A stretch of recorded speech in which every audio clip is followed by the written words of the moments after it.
red trees of the Crimson Forest stretched high above James Park as he walked carefully through the undergrowth. He had been collecting moss samples all morning, and his pack was nearly full. The forest was beautiful, but dangerous, and James knew he needed to start. Heading back to his research station soon. James was a botanist from Earth working on Verdant Prime. The colony world was new, and humans were still learning about the plants and animals that lived here. He loved his work even though it meant spending weeks alone in the wilderness. There was something peaceful about being surrounded by alien nature that felt more like home than any city ever had. The sun was starting to move lower in the sky when James heard a sound. It was weak and high-pitched, like something small and hurt. He stopped walking and listened carefully. There it was again. It came from somewhere down in the ravine to his left. James knew he should probably keep walking. The forest had many predators, and investigating strange sounds was a good way to become something's dinner. But the sound came again, and this time it sounded almost like crying. He could not just walk away from something that might need help. He made his way down the rocky slope, being careful not to slip on the loose stones. The ravine was deeper than it looked from above, and soon the red trees blocked most of the sunlight. The crying sound grew louder as he got closer to the bottom. What James found made him stop and stare. Lying on a flat rock near a small stream was a creature about the size of a house cat. It had scales that should have been shiny, but looked dull and sick. Small wings were folded against its side, and one of them was bent at a wrong angle. The creature lifted its head weakly when it saw James and made that crying sound again. It was a dragon hatchling. James felt his heart start beating faster. Dragons were protected by Galactic Council law. They were sentient beings as intelligent as any human.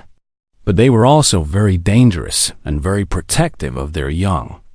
If a parent dragon found him near this baby, it would probably kill him first and ask questions never.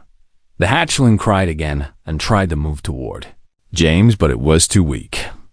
James could see now that there were marks on the ground around it. Something had attacked this place. Probably predators trying to get to the baby dragon. The mother must have fought them off, but where was she now?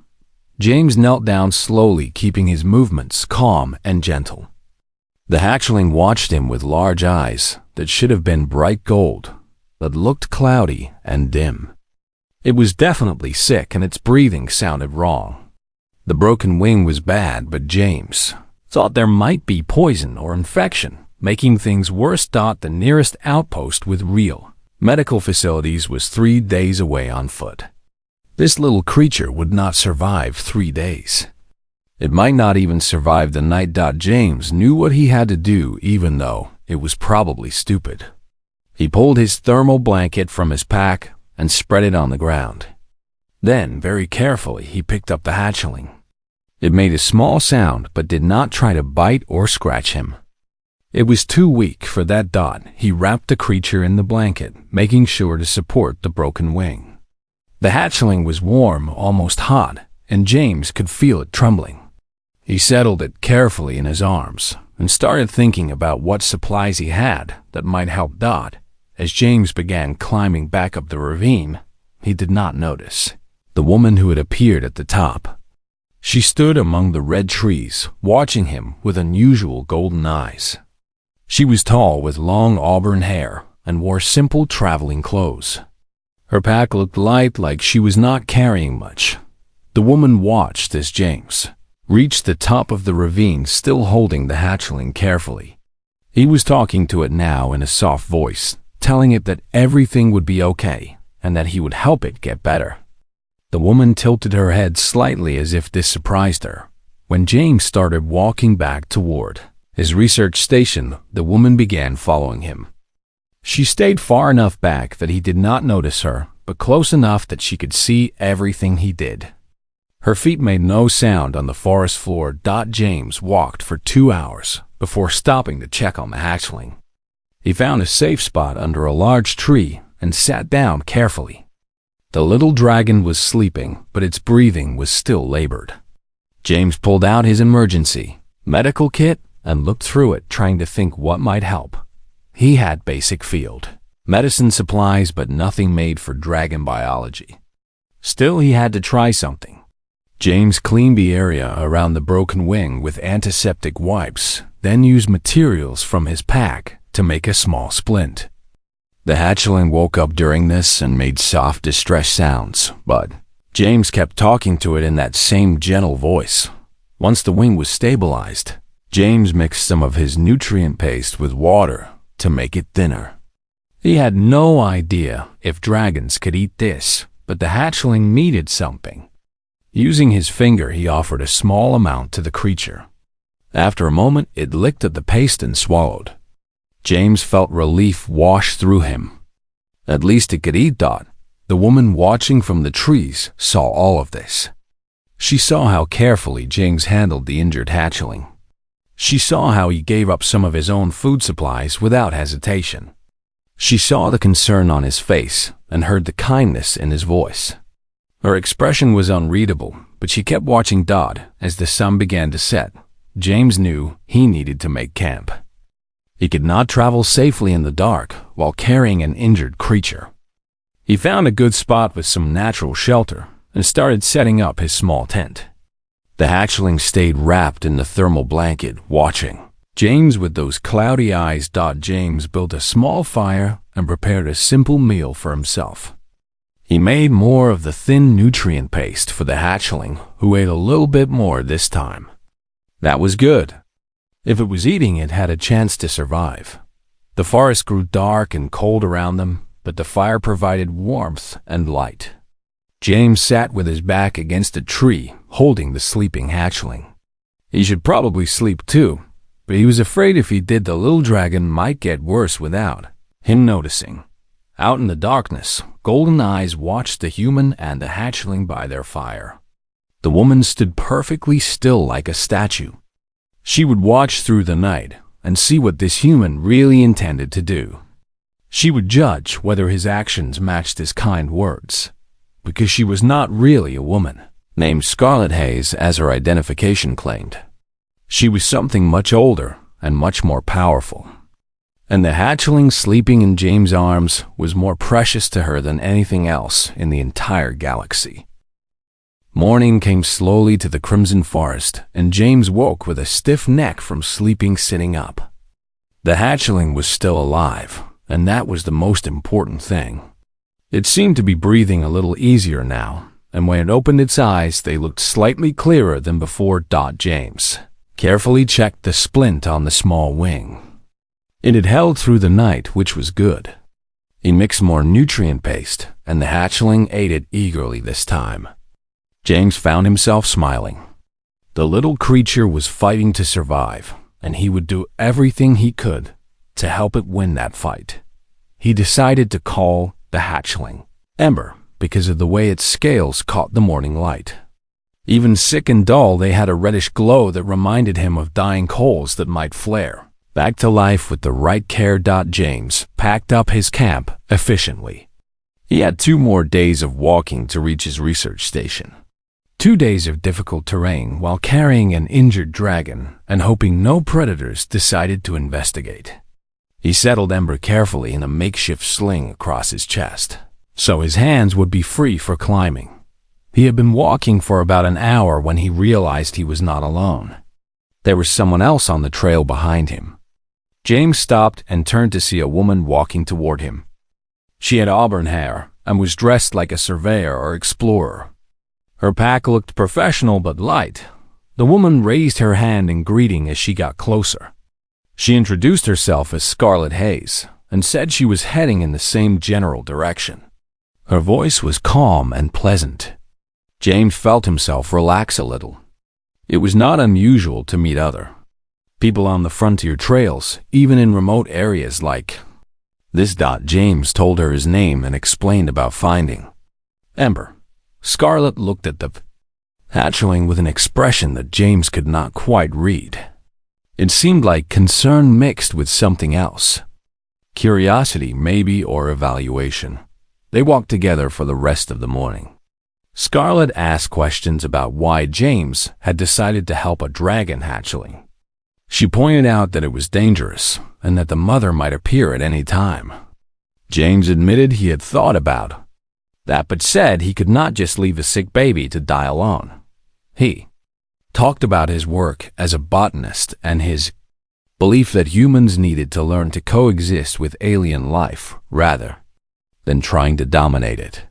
He said that intelligence made the obligation to help stronger, not weaker. If Ember had been a non-sentient animal, he would have helped, but knowing the hatchling could think and feel made it impossible to walk away. Scarlet listened to all of this without interrupting. James noticed that she seemed very interested in his answers. She watched him closely as he checked on Ember during their breaks. She saw how he adjusted the sling to make sure the hatchling was comfortable, and how he shared his water to keep Ember hydrated. By afternoon, they had covered good distance, but James was getting tired. Carrying even a small dragon for hours was hard work. Scarlet offered to help, but James was not sure that was a good idea. Ember had accepted him, but might panic with a stranger. Still, when they stopped for a rest, Scarlet sat close, and the hatchling showed no fear of her at all. That was strange now that James thought about it. Baby animals usually only trusted their parents. But Ember seemed completely calm around Scarlet. The hatchling even made a small chirping sound when Scarlet reached out slowly to touch its head. Scarlet smiled at that, and something about her expression seemed ancient, and knowing Dot as evening approached, they decided to make camp together. Two people could keep watch better than one, and honestly, James was grateful for the company. The forest felt less threatening with someone else there. James built the fire while Scarlet set up her tent near his. They shared a meal and James fed Ember more nutrient paste. The hatchling was definitely getting stronger. It held its head up longer now, and its eyes were brighter. After they ate, Scarlet asked James about why he came to Verdant Prime. He explained that Earth felt too crowded and too developed. He wanted to study life that humans had not touched yet. He wanted to understand how ecosystems worked before people started changing them. Scarlet asked if he thought humanity was a threat to the galaxy. James considered that carefully. He said that humans could be aggressive and short-sighted, but they were also capable of great compassion. He thought his species was young and still learning. What mattered was that individuals kept trying to do better. Scarlet seemed satisfied with that answer. She told James that she had traveled to many worlds and met many species. She said that most beings revealed their true nature when they thought no one important was watching. The way someone treated a helpless creature told you everything about their character. James looked down at Ember sleeping in his lap. He said he hoped that was true because he wanted to believe humans were better than their reputation. He wanted to prove that kindness was not weakness. The fire burned low as they talked into the night. Scarlet shared stories about worlds she had visited, though she was vague about details. James found himself liking her. There was something calming about her presence. Ember certainly seemed to feel it too. The hatchling slept more peacefully than it had the night before. Eventually, James felt his eyes growing heavy. Scarlet told him to sleep and that she would keep watch for a while. James wanted to argue, but exhaustion won. He wrapped Ember carefully in the thermal blanket and lay down near the fire. As James drifted off, he thought he saw something strange. For just a moment, Scarlet's shadow seemed wrong. It looked too large and the wrong shape. But that had to be a trick of the firelight. James closed his eyes and slept. Scarlet sat by the fire watching over the human and the hatchling. She did not need sleep. She had not needed sleep for centuries. Her golden eyes reflected the flames as she kept her vigil. Through the long night, she thought about what she had seen over the past day. This human James had risked himself without hesitation. He had given up his supplies and his comfort. He had been gentle and patient with a creature that was not his own. He had spoken about compassion and coexistence like they were natural things. Dragons were ancient and powerful. They had seen species rise and fall across the galaxy. They had learned to be cautious about younger races, especially ones that expanded as aggressively as humanity. But this human made Scarlet wonder if perhaps they had judged too quickly. The hatchling in James' arms was Scarlet's own daughter, her youngest and most precious child. When Ember had been attacked, Scarlet had fought off the predators, but had been injured in the fight. She had needed to retreat to heal, and in those crucial hours Ember had grown desperately ill from the predator, Venom. Scarlet had been racing back when she felt her daughter's distress call weaken. She had feared the worst. Then she had found this human carefully climbing out of the ravine with Ember wrapped in his arms, talking to her baby with such kindness. Scarlet could have revealed herself then. She could have taken Ember and left. But she had chosen to wait. She had chosen to see what this human would do when he thought no one was watching. And what she had seen was changing everything she thought she knew about humanity. As dawn began to lighten the sky, Scarlet allowed herself a small smile. The journey was not over yet. There was still much to observe and much to consider. But for the first time in her long life, she thought that perhaps dragons and humans might have more in common than either species realized. The second day of travel started well enough. Ember was noticeably stronger and even tried to move around a little in the sling James had made. The hatchling seemed interested in everything around him and made small chirping sounds when birds flew overhead. James felt hopeful that they would reach his research station with time to spare. Scarlet walked beside him, and they talked about easier things now. She asked about Earth and what it was like to grow up on humanity's home world. James described cities that touched the clouds and oceans that covered half the planet. He talked about how humans had nearly destroyed their own world before learning to take care of it. Around midday, the air began to feel strange. James noticed it first as a tingling sensation on his skin. The hair on his arms stood up and Ember became restless. Scarlet looked at the sky with what seemed like concern. James knew what was coming. Electromagnetic storms were common on Verdant Prime. They formed quickly and were incredibly dangerous. The lightning could fry any electronic equipment, and the wind could knock down even the largest trees. He needed to find shelter fast. They were crossing an open area with rocky hills on either side.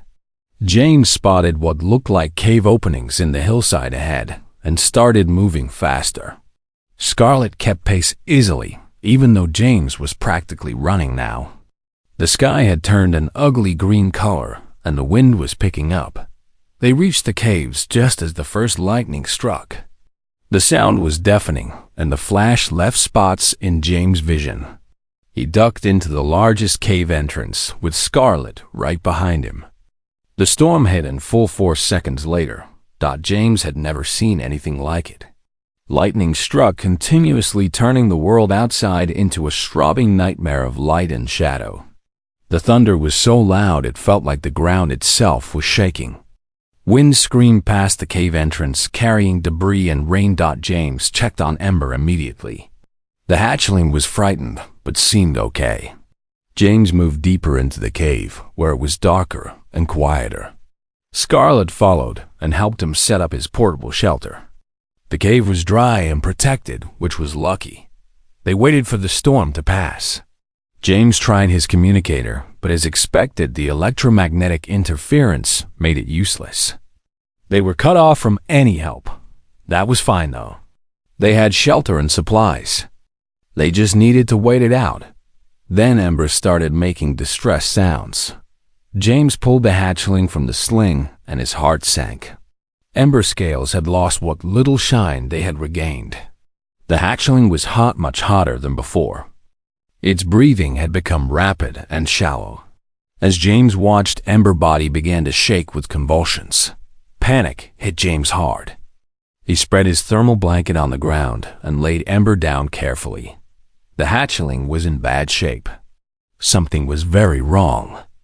James pulled out his medical kit with shaking hands and tried to think. He gave Ember a mild pain reliever from his kit. Then he tried an anti-inflammatory medication. Nothing seemed to help. If anything, Ember was getting worse. The convulsions became stronger and foam appeared at the corners of the hatchling mouth. James realized with horror that his medicine was not working. Worse, it might be making things worse. Human medicine was designed for human biology. Dragon biology was completely different. What helped humans might be poison to dragons. He tried everything in his kit. Different medications, different combinations, anything he could think of. But Ember kept getting worse. The hatchling eyes rolled back and its breathing became even more labored. James felt tears burning in his eyes. After everything they had been through, he was going to lose Ember anyway. Scarlet had been watching silently from a few feet away. Now she moved forward and knelt beside James. She placed her hand gently on Ember's small body. James started to warn her that the hatchling was having convulsions and might bite, but the words died in his throat. A soft golden glow spread from Scarlet palm across Ember's scales. The light was warm and gentle, like sunlight through honey. James could only stare as the convulsions slowed and then stopped. Ember breathing steadied and deepened. The hatchling eyes cleared and focused on Scarlet's face. The glow faded after a few moments. Scarlet removed her hand and sat back. Ember was still sick, but the crisis had passed. The hatchling was stable again. James looked from Ember to Scarlet with his mind racing. Scarlet met his gaze calmly. She said she had some medical training with exotic species. She said she knew a little about dragon biology and had been able to help stabilize Ember's system. Her voice was steady and gave nothing away. James wanted to ask how she had done that. He wanted to ask what that golden glow was and how she knew exactly where to place her hands and how long to keep them there. But looking at Scarlet's expression, he got the feeling she would not give him real answers. Not yet, anyway. Instead, he thanked her. He said he did not know what he would have done without her help. Scarlet just nodded and said they should let Ember rest. The storm raged outside for hours. James and Scarlet sat in the cave with the sleeping hatchling between them. The silence between them was not uncomfortable, but it was full of unasked questions. Finally, James spoke. He asked Scarlet why she was really out here. Surveyors usually traveled in teams, and they carried much more equipment. She seemed to know too much about things she should not know about. Scarlet was quiet for a long moment. Then she asked James why he was really helping Ember. She pointed out that he had sacrificed his supplies, his time, and his safety. He had risked being killed by an angry parent dragon. Most beings would not do that for a creature of another species. James thought about his answer carefully. He said that he believed the measure of any person was how they treated those who were helpless. He said that kindness should not require a reason or a reward. He said that if humanity wanted to be accepted in the galaxy, they needed to prove they were worthy of that acceptance through their actions. He admitted that humans had a bad reputation. They were seen as aggressive, warlike, and selfish. He said he was tired of that reputation. He wanted to show that humans could be different, that they could be trusted. Scarlet listened to all of this with an expression that might have been sadness or sympathy. She said that reputations were easy to earn and hard to change. She said that actions mattered more than words, but that one person's actions could not change how an entire species was viewed. James said he knew that. But he also said that change had to start somewhere. It had to start with individuals making the choice to be better. He looked down at Ember and said that this hatchling had given him a chance to make that choice, and he was grateful for it. Scarlet's expression softened then. She reached out and touched James' hand briefly. She said that she thought Ember was grateful too. She said that compassion like James showed was rare in the galaxy and should be honored when it appeared. The storm finally began to weaken as night fell. James made a simple meal for them both and prepared more nutrient paste for Ember. The hatchling woke long enough to eat a little before falling back asleep. Scarlet helped James check the splint and clean Ember's scales. As they worked together, James noticed again how comfortable Ember was with Scarlet. The hatchling actually seemed happier when Scarlet was touching it. That seemed impossible, unless Scarlet was somehow more than she appeared to be. James decided not to push for answers. If Scarlet wanted to keep her secrets, that was her choice. She had helped save Ember's life, and that was what mattered. The rest could wait. They took turns keeping watch that night. The cave was safe, but the storm had driven predators to seek shelter too. Better to be cautious. When it was Scarlet's turn to watch, James fell into exhausted sleep, with one hand resting protectively on Ember's back. Scarlet sat in the darkness with her golden eyes reflecting what little light came from outside. She thought about James' words. She thought about the choice he had made to help a creature that was not his own. She thought about the future and what it might hold. The storm passed. Tomorrow they would reach the research station. Tomorrow many things would have to be decided. But tonight Scarlet simply watched over the human who had saved her daughter and wondered if perhaps the galaxy was about to change in ways no one expected. The morning after the storm was clear and bright. James felt relieved to see blue sky again. Ember seemed better too. The hatchling was alert and curious, making small sounds at everything they passed. The little dragon was definitely recovering.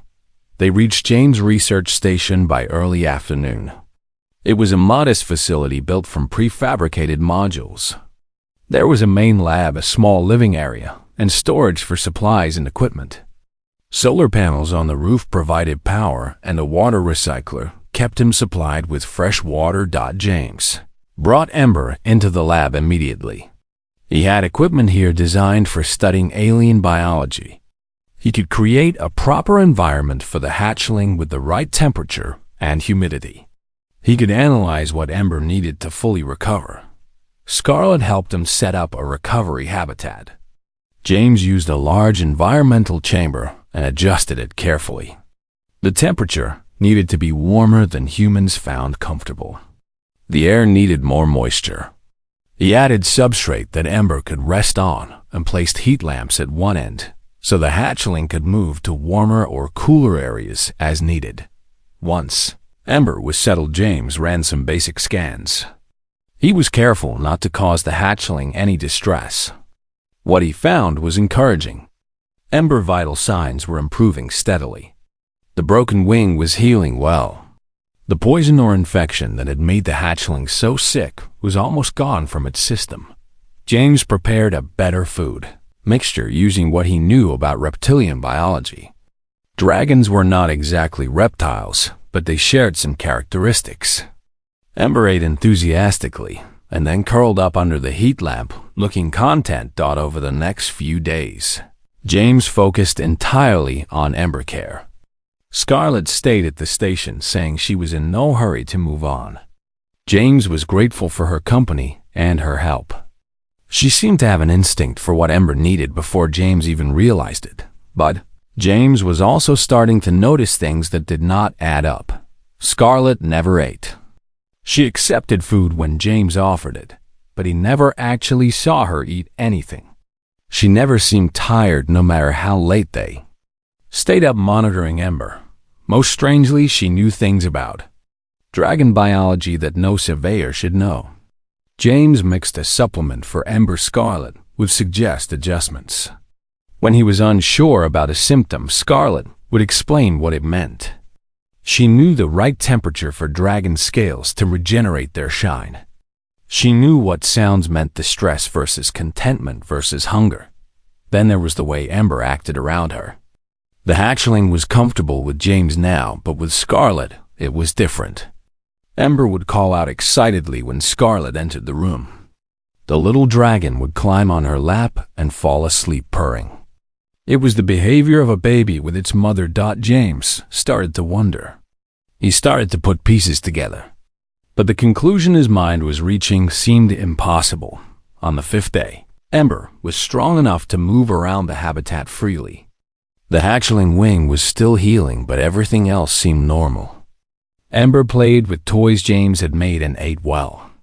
The little dragon had gained weight, and its scales now gleamed with health. James was in the lab, checking readings when his motion sensors went off.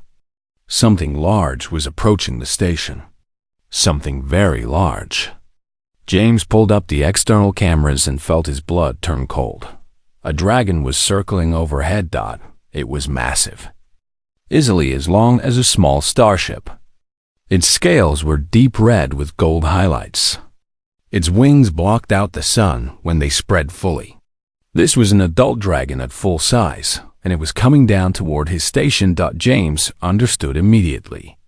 This had to be Ember Parent. The mother had finally found them. And James was about to die. He ran outside because staying inside would not save him. If this dragon wanted to destroy his station, it could do so easily. Better to face it head on. Better to show he meant no harm. Scarlet came outside behind him. Her expression was calm, almost expectant. That should have been James' first clue about what was coming, but his mind was too filled with fear to think clearly. The dragon landed with earth-shaking force. It was beautiful and terrifying at the same time. Up close, James could see the intelligence in its golden eyes. This was no mere animal. This was a being as smart as any human, maybe smarter. James stepped forward with his hands visible and empty. He called out in a shaking voice that he had meant no harm. He said he had found Ember injured and sick. He said he had only tried to help. He said Ember was inside recovering and doing well. The dragon looked at him for a long moment. Then something impossible happened. The dragon body shimmered. It seemed to fold in on itself, becoming smaller and more compact. Light played across its form in waves. Where a massive dragon had stood seconds before, now stood Scarlet, but not quite Scarlet. Her eyes were fully gold now, with vertical slits like a reptile. Patterns that looked like scales shimmered across her skin. Her hair seemed to move on its own, like it was alive. James stood frozen. His mind struggled to process what he had just seen. Scarlet had been the dragon. No, that was wrong. The dragon had been Scarlet. No, that was not right either. Scarlet spoke, and her voice had harmonics that had not been there before. She said her true name was Seraphina. She was queen of the Western Dragon Holds. She was one of the oldest and most powerful dragons alive. And Ember was her daughter, her youngest child. James felt like the ground was shifting under his feet. Everything suddenly made sense. The way Ember trusted Scarlet. The way Scarlet knew so much about dragon biology. The golden glow that had healed Ember during the storm. It had all been there if he had been willing to see it. Seraphina told James the whole story. She explained that Ember had been attacked while Seraphina was hunting. She had fought off the predators, but had been injured. When she returned, Ember was gone. She had tracked her daughter trail and found James carrying Ember away from the ravine. She said she could have taken Ember then. She could have revealed herself and simply claimed her child. But she had chosen to wait. She had chosen to watch and see what this human would do. James found his voice finally. He asked why. Why had she followed him? Why had she not just taken Ember and left? Seraphina said that dragons had lived in the galaxy for thousands of years. They had seen many species rise and fall. They had learned to be cautious about younger races, especially ones as aggressive as humans appeared to be. She said she had heard about humanity. She knew they were expanding rapidly through space. She knew they had a reputation for being warlike and territorial. Everything she had heard made her think humans were dangerous. But then she had seen James. She had watched him risk himself for a creature that was not his species. She had watched him sacrifice his supplies and comfort. She had watched him treat Ember with such gentleness and care. She had listened to his words about compassion and coexistence. She had wanted to understand. She had wanted to see if this human was unusual, or if he represented something true about his species. James did not know what to say. He felt small and overwhelmed. A being that could destroy cities had been watching him judge him for days. Everything he had done had been a test, and he had not even known it. Serafina seemed to sense his distress. Her appearance shifted, becoming more like the Scarlet he knew. She said he should not feel ashamed. She said he had shown her something she had not expected to see. He had shown her that humans were capable of great kindness.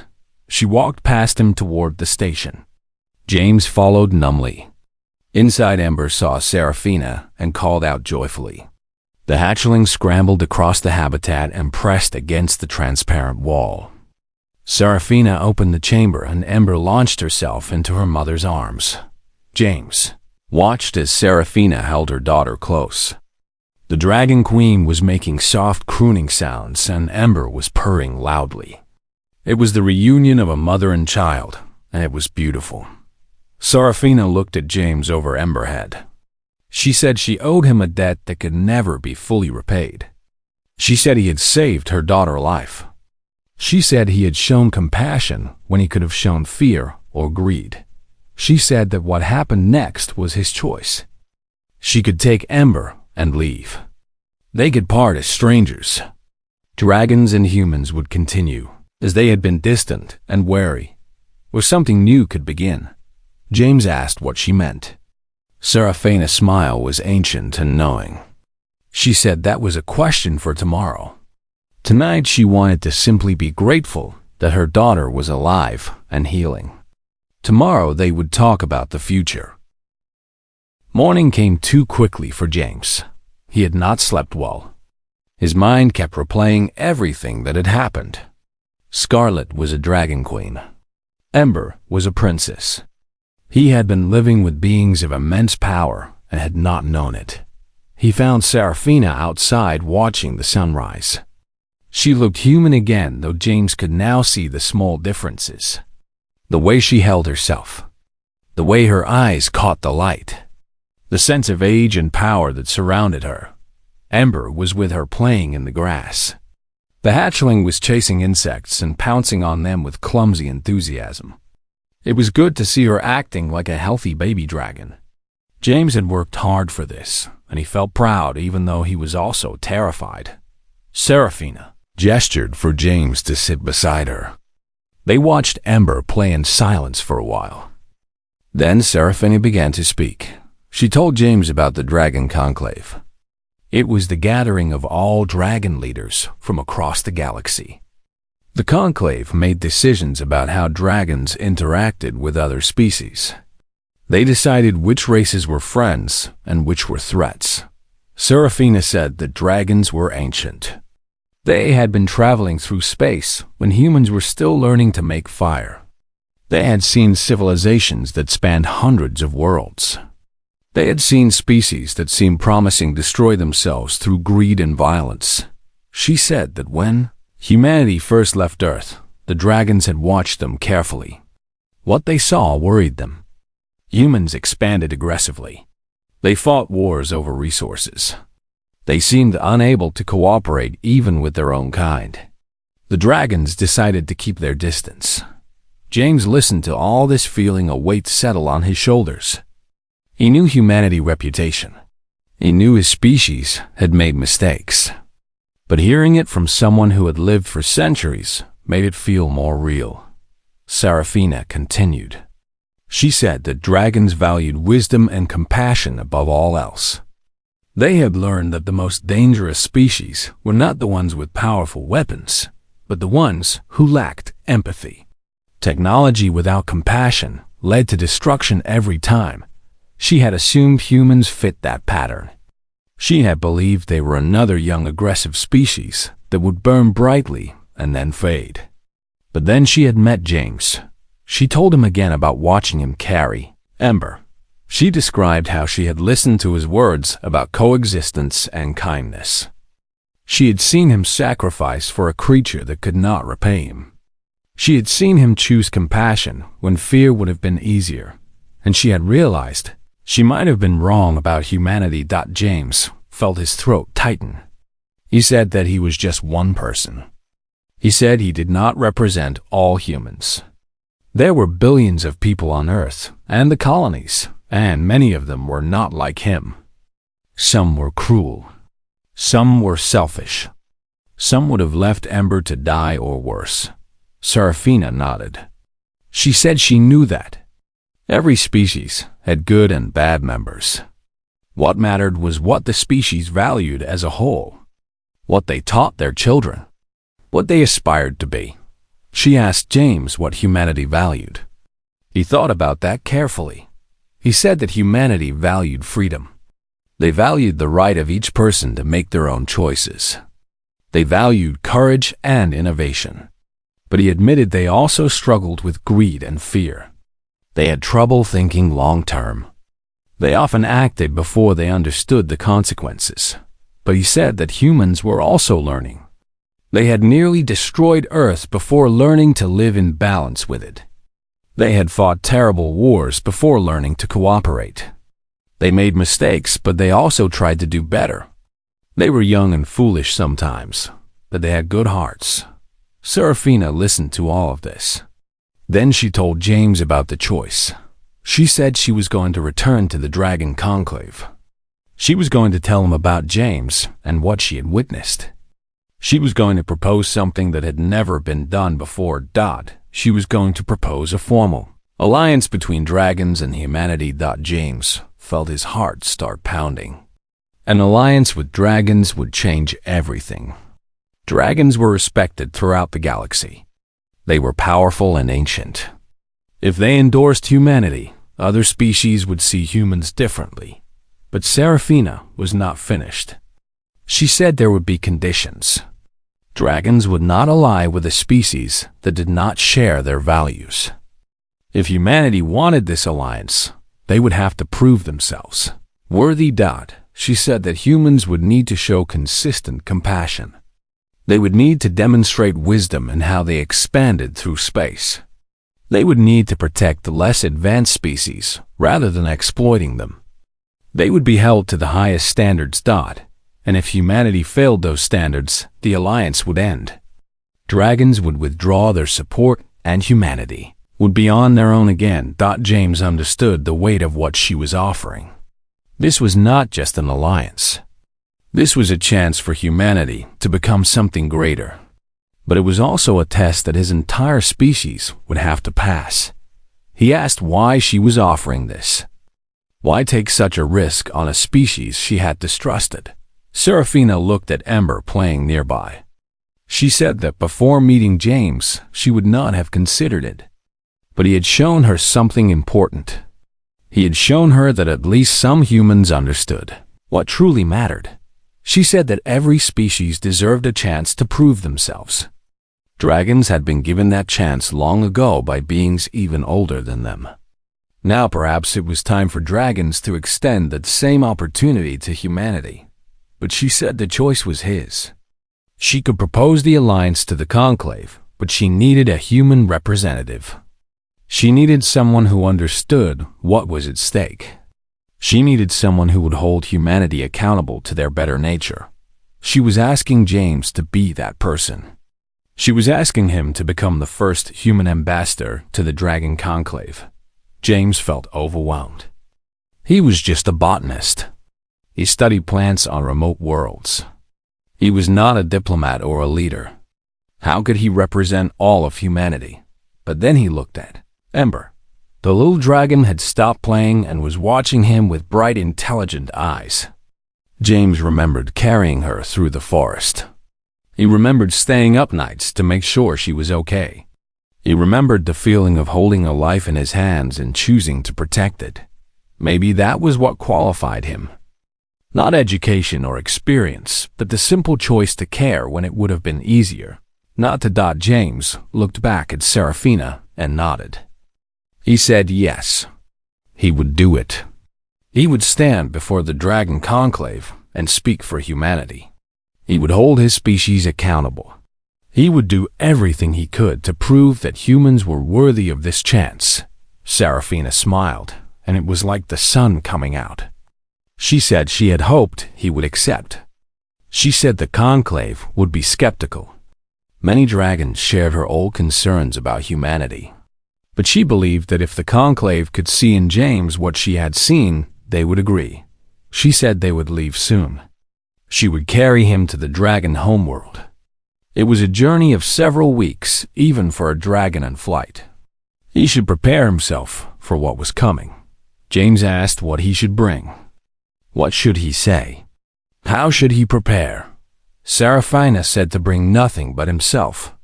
She said the conclave would judge his character, not his possessions. She said he should speak from his heart and tell the truth. Dragons could sense lies and valued honesty above clever words. She stood and called to Ember. The hatchling bounded over and Seraphina picked her up gently. She looked at James and her golden eyes were warm. She said she was grateful to him, not just for saving Ember, but for showing her that the galaxy still had room for hope.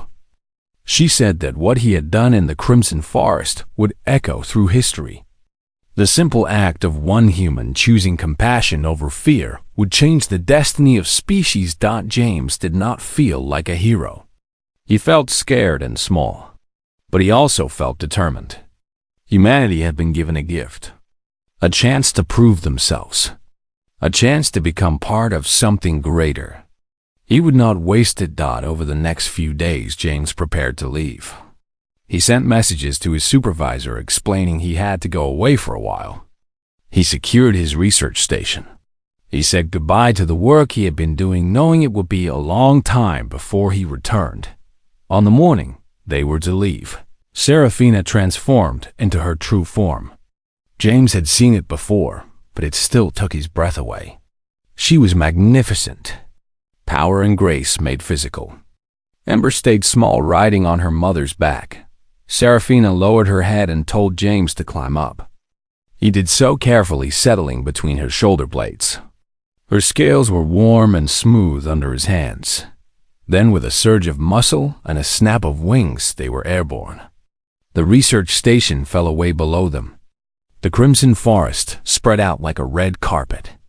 The sky opened up above them, endless and blue. James held on tight as Seraphina climbed higher. He thought about what was coming. He thought about standing before ancient beings and speaking for his species. He thought about the responsibility and the opportunity, but mostly he thought about a small sick dragon he had found in a ravine. He thought about the choice he had made to help when he could have walked away. He thought about how one small act of kindness had led to this moment. Maybe that was the lesson. Maybe that was what he would tell the conclave. That greatness did not come from power or technology.